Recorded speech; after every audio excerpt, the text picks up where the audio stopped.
Hello दोस्तों, good morning. जय श्री राम। तो दोस्तों, आज हम कुमार गौरव सर के करंट अफेयर का रिवीजन करने जा रहे हैं। ठीक है दोस्तों, आज की तारीख है 6 सितंबर 2023। ठीक, सर के करंट अफेयर फिनिश होते ही हम 1 घंटे के अंदर अपना करंट अफेयर जो कि 10 से 20 मिनट में आपको शॉर्ट नोट के रूप में मिल जाता है। तो दोस्तों, अगर वीडियो अच्छी लगे तो लाइक करें, कमेंट करें और शेयर करें। तो पहला प्रश्न देख लेते हैं करंट अफेयर का। हाल ही में पारंपरिक चिकित्सा पर गुजरात घोषणा पत्र किसने जारी किया? तो इसका सही जवाब क्या हो जाएगा? WHO ने, ऑप्शन ए। ठीक, इसका ऑप्शन ए सही हो जाएगा। तो इसकी व्याख्या देख लेते हैं। भारत की तरफ से कौन कौन से संस्था हैं? तो भारत की तरफ से है आयुष मंत्रालय, और इसके साथ कौन घोषणा पत्र जारी कर रहा है? WHO। ये दोनों मिलकर गुजरात घोषणा पत्र जारी कर रहे हैं। इसका मतलब क्या हो जाएगा? स्वदेशी ज्ञान को बढ़ावा देना। ठीक, इस घोषणा पत्र में स्वदेशी ज्ञान को बढ़ावा देना इसका उल्लेख किया गया है।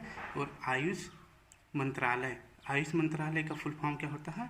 A for Ayurvedic, Y for yoga, U for यूनानी, S फॉर सिद्ध और H फॉर होम्योपैथी।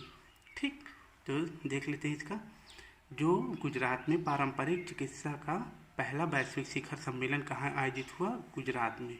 ठीक, इस गुजरात में, इस गांधीनगर में एक घोषणा पत्र साइन हुआ जिसका क्या नाम था? गुजरात घोषणा पत्र।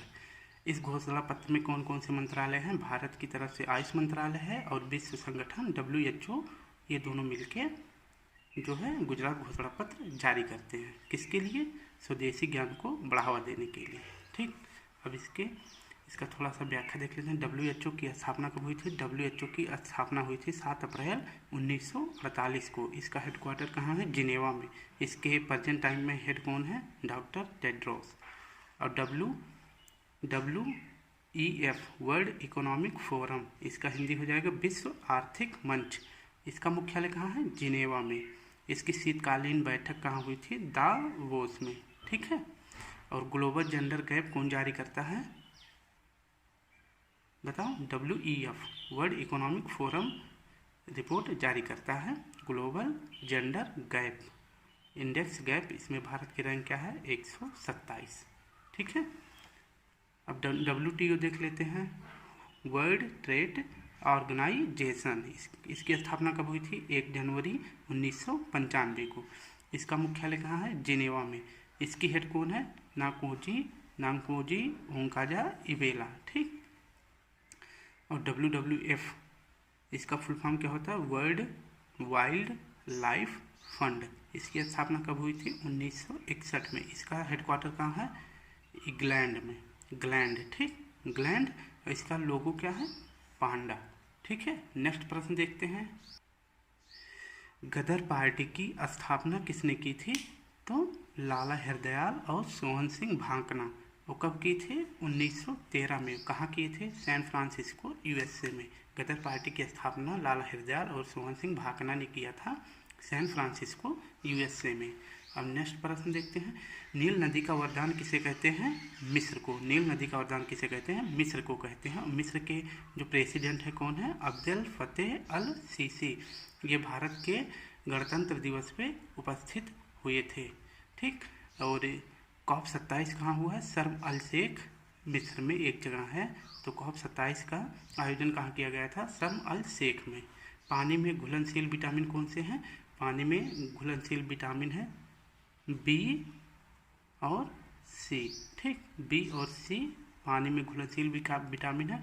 और बाकी जो A, D, E, K, ये किस में घुलनशील है? ये वसा में घुलनशील है। ठीक है। तो इसको याद कर सकते हो। पानी में घुलनशील विटामिन, पानी मतलब जल, तो J लिख देना। जैसे JBC। ठीक, JBC हो जाएगा। ठीक। नेक्स्ट प्रश्न देखते हैं करंट अफेयर का। प्रश्न 2 है। हाल ही में दुनिया के पहले AI एंटी ड्रोन सिस्टम इंद्रजाल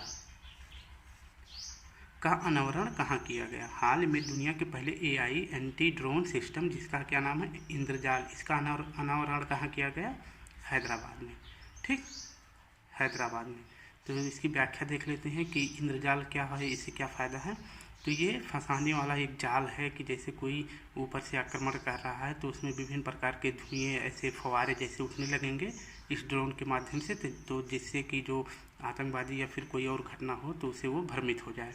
और ये खतरों से निपटने के लिए भी पर्याप्त है। जैसे कोई ड्रोन आ गया उससे निपटने के लिए सक्षम है, और कोई हथियार जैसे मिसाइल आ गया या फिर बम वम वगैरह हो गए तो इसे निपटने के लिए भारत ने क्या इंद्रजाल बनाया है। इसका अनावरण कहाँ किया है?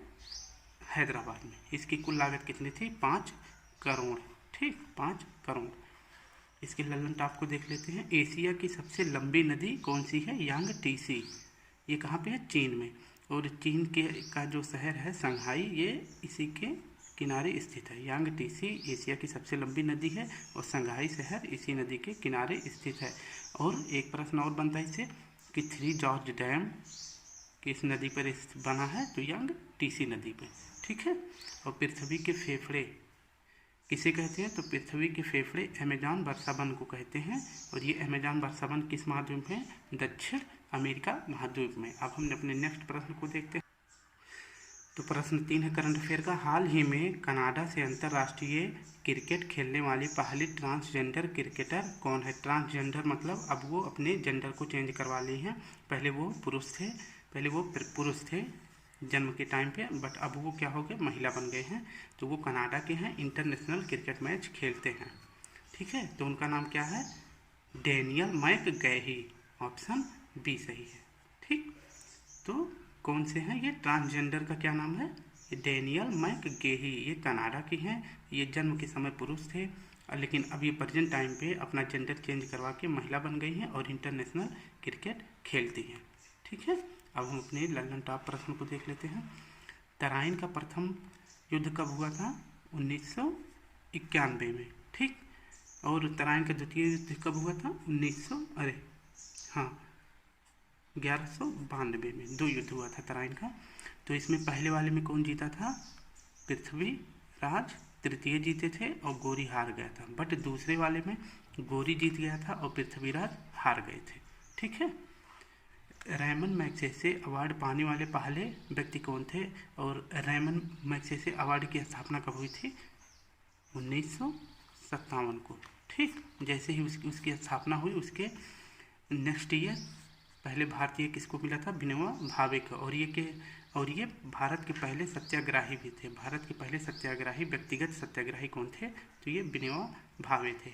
और अभी इन्हें 2023 में किस भारतीय को मिला है? डॉक्टर रवि कन्नन को रैमन मैग्सेसे अवार्ड मिला है 2023 का। अंतर्राष्ट्रीय न्यायालय का हेडक्वार्टर कहाँ है? तो ये है द हेग, नीदरलैंड। ठीक, नीदरलैंड में है। अंतर्राष्ट्रीय न्यायालय का हेडक्वार्टर कहाँ है? द हेग में है। और द हेग कहाँ पे है? नीदरलैंड में। ठीक। अब प्रश्न 4 को देख लेते हैं, करंट अफेयर के प्रश्न 4 को। हाल ही में किस भारतीय उद्यमिता को विकास संस्थान ने doctor PG Patel memorial award 2023 के लिए किसे सम्मानित किया है? प्रश्न एक बार फिर से पढ़ते हैं। हाल ही में किस भारतीय उद्यमिता को विकास संस्थान ने doctor PG Patel memorial award 2023 के लिए नामित किया है? तो इसका ऑप्शन क्या हो जाएगा? इसका सही जवाब हो जाएगा सत्यजीत मजूमदार। ठीक। अब इनको क्यों मिला है? क्योंकि ये देखो उद्यमिता लिखा है ना, मतलब उद्यमी। इन्होंने उद्योगों के विकास के लिए, स्टार्टअप को बढ़ावा देने के लिए इन्हें यह पुरस्कार दिया गया है। स्टार्टअप दिवस मनाया जाता है 16 जनवरी को। और ये जो डॉक्टर बीजी पटेल हैं, इनका पूरा क्या नाम है? बिहारी दास गोपाल दास पटेल। ठीक। इसके कुछ ऑप्शन को क्लियर कर लेते हैं। गवर्नर ऑफ द ईयर का पुरस्कार किसे मिला है 2023 में? शक्तिकांत दास को। और इन्हें क्या मिला है? A+ रेटिंग भी मिली है। ठीक। और डॉक्टर रवि कन्नन को भी बताया क्या मिला इन्हें? 2023 का रैमन मैग्सेसे अवार्ड मिला है। ठीक। अब हम अपने नेक्स्ट प्रश्न है ललन टॉप का। सूनहर किन झीलों को जोड़ता है? अब इसमें से बताएं। देखो मैंने 5 झीलों के जो नॉर्थ अमेरिका में स्थित हैं, ग्रेट झील, उनमें 5 झील है। कौन कौन से झील हैं? एक सुपीरियर, फिर मिशिगन है, फिर ह्यूरॉन है, फिर ईरी है, फिर ओंटारियो। ये ऐसे ही है। ये इसके बाद ये आएगा, फिर ये आएगा, फिर ये आएगा, फिर ये आएगा, ऐसे करके 5 झील इसमें स्थित है। लेकिन अब पूछ रहा है कि सूनहार किन झीलों को जोड़ता है। तो सूनहार जो है ये किन झीलों को जोड़ता है, ये जोड़ता है सुपीरियर और ह्यूरॉन को। अब इसको याद कैसे हम करा दें, देखो आपको याद हो जाएगा 1 सेकंड में। सू से देखो सुपीरियर रख लेना और नहर का हा ले लेना और इसके बाद ह्यूरॉन का हा, क्योंकि और किसी भी झील में हा नहीं है तो हा से इसको मैच कर लेना, तो दोनों याद हो जाएगा आसानी से। ठीक, एक शहर है शिकागो। शिकागो अमेरिका का एक शहर है। ये किस नदी के तट पर स्थित है, तो ये मिशिगन। अब कैसे याद होगा, देखो सी बड़ा सा यहाँ पे भी है, बड़ा सा यहाँ पे भी है, तो इसको मैच करा लेना, याद हो जाएगा। और सबसे बड़ी मीठे पानी की झील, विश्व की सबसे बड़ी मीठे पानी की झील सुपीरियल झील है। ठीक है, और इन 5 में भी सबसे बड़ा कौन सा झील है, सुपीरियल झील है। और सबसे छोटी कौन सी झील है, ईरी। ठीक, इन 5 में सबसे छोटी ईरी झील है। ठीक है, तो सूनहार, सुपीरियर और ह्यूरॉन के बीच है। नेक्स्ट प्रश्न देख लेते हैं। राष्ट्रीय महिला आयोग की पहली अध्यक्ष कौन है, तो जयंती पटनायक हैं। इनका भी हाल में निधन हो गया है। तो राष्ट्रीय महिला आयोग ये संवैधानिक पद है या विधिक पद है, मतलब ये संवैधानिक पद है या विधिक, तो ये विधिक पद है। ठीक, ये संवैधानिक पद नहीं है। नेक्स्ट प्रश्न देखते हैं। रऊफ लोक नृत्य किस राज्य से संबंधित है। रऊफ कहाँ का लोक नृत्य है, तो ये है जम्मू एंड कश्मीर। ठीक, तो इसको याद कर लेना, कहाँ का लोक नृत्य है, तो ये जम्मू कश्मीर का लोक नृत्य है। अब हम प्रश्न अपने 5 को देख लेते हैं। करंट अफेयर प्रश्न। हाल ही में प्रारंभ एडॉप्ट ए हेरिटेज 2.0 प्रोग्राम का पहला संस्करण कब लॉन्च किया गया था।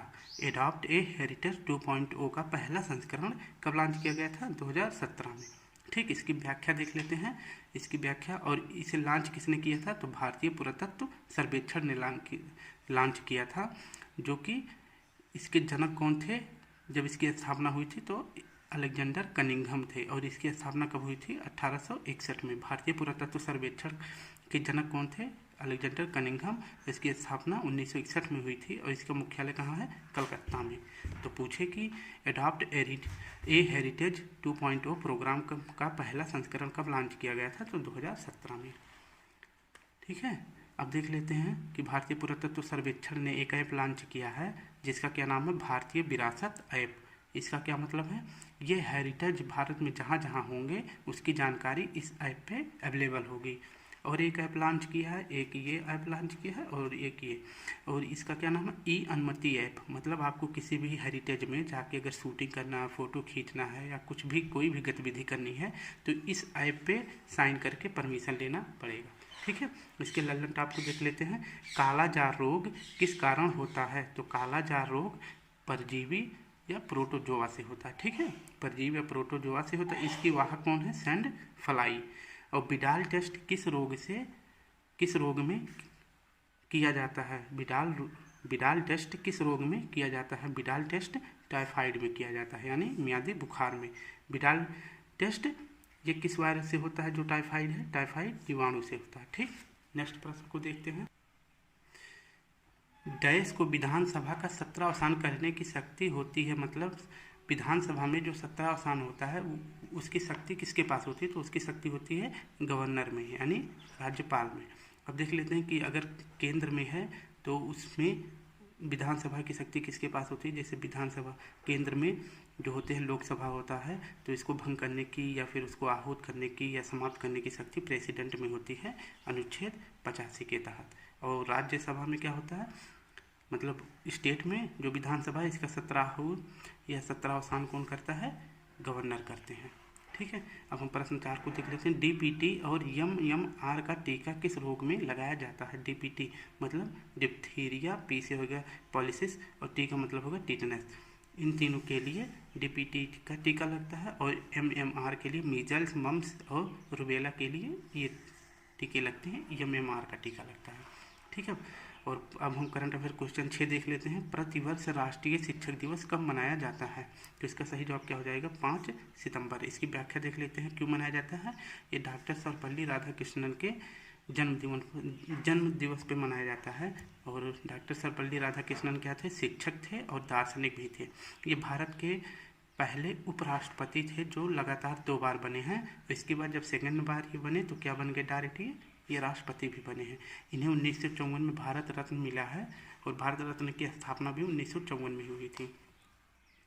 तो इसका सही जवाब क्या है। और ये जो शिक्षक दिवस मनाया जाता है पहली बार कब शुरू किया गया था, तो 5 सितंबर 1961 से पहली बार मनाया जाता है। वर्ल्ड टीचर्स डे कब मनाया जाता है, तो 5 अक्टूबर को। डेट सेम है बट ईयर, डेट जो है सेम है बट मंथ अलग है, इसका सितंबर है, इसका अक्टूबर है। ठीक, इस वर्ष 75 अध्यापक को प्रेसिडेंट राष्ट्रपति द्रौपदी मुर्मू जी ने जो है 75 अध्यापक को सम्मानित किया है। ठीक, अब हम इसके लल्लन टॉप को देख लेते हैं। सत्तरिया किस राज्य का लोक नृत्य है, तो सत्तरिया असम का लोक नृत्य है। ठीक, ये असम का लोक नृत्य है और ये भगवान शंकर देव के अंकिया नाट्य जो है उसी का एक भाग है सत्तरिया, और ये नवीनतम लोक नृत्य है, शास्त्रीय नृत्य है। जीएसटी भारत में कब लागू हुआ था, तो लागू कब हुआ था, 1 जुलाई 2017 को। कौन सी समिति थी, विजय केलकर समिति थी। नेक्स्ट प्रश्न देखते हैं। प्रश्न है आरबीआई के पहले भारतीय गवर्नर कौन थे, सीडी देशमुख। और पहले विदेशी गवर्नर कौन थे, ओसबॉर्न स्मिथ। ठीक, और इसकी स्थापना कब हुई थी, 1934 एक्ट के आधार पर हुई थी। और कब स्थापना हुई थी, 1 अप्रैल 1935 को। 1 अप्रैल 1935 को इसकी स्थापना हुई थी, लेकिन एक्ट कब आया था, 1934 में। और समिति कौन सी थी, यंग हिल्टन कमेटी थी, या फिर इसे शाही कमेटी भी बोलते हैं। अब हम करंट अफेयर प्रश्न 7 देख लेते हैं। हाल ही में शिक्षा मंत्रालय और कौशल विकास मंत्रालय ने किसके साथ समझौते साझेदारी की है, तो ये मेटा के साथ साझेदारी की है। और क्यों की है, इसको देख लेते हैं। इसकी व्याख्या, छात्र शिक्षकों और उद्यमियों को डिजिटल मार्केटिंग सिखाना।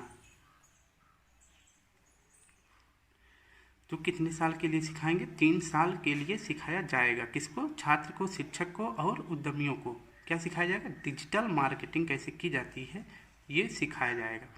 ठीक है, और मेटा क्या है, मेटा एक अमेरिका की कंपनी है। इसके अंतर्गत फेसबुक, व्हाट्सएप और इंस्टाग्राम आते हैं। ठीक है, इसके लल्लन टॉप को देख लेते हैं। तुलबुल परियोजना किस नदी पर स्थित है, तो तुलबुल झेलम नदी पर स्थित है। ये कहाँ पे है, जम्मू कश्मीर में। ठीक, ये परियोजना जम्मू कश्मीर में स्थित है। और माता टीला परियोजना ये कहाँ पे, बेतवा नदी पे। अब इसको याद कैसे करते हैं, देखो बेतवा से मतलब बेटा और माता, माता और बेटा एक ही साथ हो जाएगा, तो इसे मैच कर लेना। इसके बाद नेक्स्ट देखते हैं। आर्टिकल 48 किससे संबंधित है, तो ये पशुपालन और कृषि से संबंधित है, मतलब गौ हत्या आप नहीं कर सकते हैं। और 48 आर्टिकल जो है 48 से किससे संबंधित है, पर्यावरण और वन्य जीव से। ठीक, हमें पर्यावरण की रक्षा करनी चाहिए। ये किस आर्टिकल में है, 48 ए में। और 48 में क्या है, कृषि पशुपालन है। और प्रश्न 4 देखते हैं। ग्राम पंचायत का उल्लेख संविधान के किस अनुच्छेद में है, तो इसका सही जवाब हो जाएगा अनुच्छेद 40 में है। हाल ही में लगातार, ये प्रश्न 8वां, हाल ही में लगातार 10 बार इटालियन ग्रांड प्रिक्स जीतने का विश्व रिकॉर्ड किसने बनाया है, तो बताइए इसका सही जवाब क्या हो जाएगा। हाल में लगातार 10 बार इटालियन ग्रैंड प्रिक्स जीतने का विश्व रिकॉर्ड किसने बनाया है, 10 बार किसने जीता है, मैक्स वर्स्टेपेन ने। तो ये कहाँ के हैं, ये नीदरलैंड के हैं। ठीक है, और ये इनकी टीम का क्या नाम है, तो इनकी टीम का नाम है रेड बुक टीम। ये लगातार 10 बार ये जीत चुके हैं। क्या जीत चुके हैं, इटालियन ग्रैंड प्रिक्स अवार्ड। अब हम नेक्स्ट प्रश्न देखते हैं। बंगाल विभाजन के समय भारत के वायसराय कौन थे, तो ये थे कर्जन। ठीक, कौन थे, ये कर्जन थे। और बंगाल विभाजन कब हुआ था, 1905 में। और फिर देखते हैं कि 7 अगस्त 1905 को क्या मनाया जाता है, स्वदेशी आंदोलन। इसमें विदेशी वस्तुओं का बहिष्कार किया गया था। और 7 अगस्त को 2 चीज़ और मनाया जाता है, एक तो भाला दिवस मनाया जाता है और एक हथकरघा दिवस। तो पूछ सकते हैं कि भाला दिवस 7 अगस्त को, हथकरघा दिवस ये भी 7 अगस्त को। नेक्स्ट प्रश्न देखते हैं। मरुस्थलीय क्षेत्रों में पाई जाने वाली वनस्पति को क्या कहते हैं, तो इसको कहते हैं जीरोफाइट। जीरोफाइट का मतलब शून्य, कुछ नहीं। तो मरुस्थल में वैसे भी कुछ नहीं होता, तो इसको ऐसे वो संबंध स्थापित कर सकते हैं दोनों में। तो ओपेक का मुख्यालय कहाँ है, वियना। ठीक, वियना में, वियना की किसकी राजधानी है, तो ये ऑस्ट्रिया की राजधानी है। ठीक, ये किसकी राजधानी है, तो ये ऑस्ट्रिया की राजधानी है। नेक्स्ट प्रश्न करंट अफेयर का देखते हैं। हाल ही में मूडीज इन्वेस्टर्स सर्विस ने भारत की विकास दर कितनी अनुमानित की है, तो इसका सही जवाब क्या हो जाएगा, 6.7। कौन सी समिट है, मूडीज इन्वेस्टर सर्विस। ठीक, ये अमेरिका की एक कंपनी है। इन्होंने भारत की विकास दर को कितना बताया है, 6.7। कितने वर्षों के लिए, 1 वर्ष के लिए, 2023 के लिए बताया है, जिसमें भारत के ग्रोथ रेट क्या होने वाला है, 6.7। भारत में सबसे तेज़ी से बढ़ती अर्थव्यवस्था के बारे में बताया, लेकिन महंगाई भी रहेगी क्योंकि मानसून भारत में अच्छी तरह से नहीं आया है, तो टमाटर, प्याज, इन सब की दाम बढ़ेंगे। ठीक है, नेक्स्ट देखते हैं, इसके लल्लन टॉप को देख लेते हैं। भारतीय मानक समय रेखा किस राज्य से होकर गुजरती है? तो ये यूपी से गुजरती है, मध्य प्रदेश से गुजरती है, छत्तीसगढ़ से गुजरती है, उड़ीसा और आंध्र प्रदेश। आप इसको ऐसे सीरियल में याद करना जिससे आपको याद हो जाए। पहले यूपी, फिर उसके नीचे मध्य प्रदेश, फिर उसके नीचे छत्तीसगढ़, फिर उसके नीचे उड़ीसा, फिर सबसे नीचे आंध्र प्रदेश। ठीक, नेक्स्ट प्रश्न देखते हैं। पैलेड पार्टिकल किस कोशिका को कहते हैं? पैलेड पार्टिकल किस कोशिका को कहते हैं? तो ये राइबोसोम को कहते हैं। ठीक है, प्रश्न 3 देखते हैं। सेबी वर्तमान में कैसा संगठन है? तो ये एक वैधानिक संगठन है वर्तमान में, और इसकी हेड कौन है वर्तमान में? माधवीपुरी बुच। सेबी की स्थापना कब हुई थी? 1992 एक्ट के तहत हुई थी। सेबी का कार्य क्या है? शेयर मार्केट को रेगुलेट करना, स्टॉक मार्केट को, और इसके बाद सेकेंडरी मार्केट, इन तीनों को रेगुलेट करना। ठीक है, लास्ट चौथा प्रश्न देख लेते हैं लल्लन टॉप का। पहला दादा साहेब फाल्के पुरस्कार किसे दिया गया? तो ये दिया गया था देविका रानी को। कब दिया गया था? 1969 में। लास्ट प्रश्न है करंट अफेयर का। हाल ही में नेस्कॉम के चेयरपर्सन पद पर किसे नियुक्त किया गया? तो इसका सही जवाब क्या हो जाएगा? राजेश नाम्बियार। ठीक, इसका सही जवाब क्या हो जाएगा? नाम्बियार। इसकी व्याख्या देख लेते हैं। टेक्नोलॉजी का सबसे बड़ा संगठन क्या है? नेस्कॉम। ठीक, इसकी स्थापना कब हुई थी? 1998 में। इसमें 3000 से अधिक कंपनियां शामिल हैं। ठीक, अब देखते हैं पीआईबी। अभी जल्दी जिनकी नियुक्तियां हुई हैं, जो हेड बने हैं, उनका देख लेते हैं। पीआईबी के हेड कौन है? तो इसके हेड हो गए हैं मनीष देसाई। ठीक, और एफआईआईएफ के हेड कौन है? तो ये है आर माधवन। ठीक, इसके बाद आकाशवाणी की हेड कौन है? तो इसकी हेड है डॉक्टर वसुधा गुप्ता। इसकी लल्लन टॉप को देखते हैं। कॉफ़ी के बागान को फजेंडा कहाँ कहते हैं? तो ये ब्राज़ील में कहते हैं। ठीक है, एरण अभिलेख का संबंध किससे है? सती प्रथा से है। इसका पहली बार उल्लेख कहाँ मिला है? एरण अभिलेख में। सती प्रथा का पहला उल्लेख कहाँ मिला है? एरण अभिलेख में मिला है। और ये किस शासक से संबंधित है? तो ये भानुगुप्त से संबंधित है।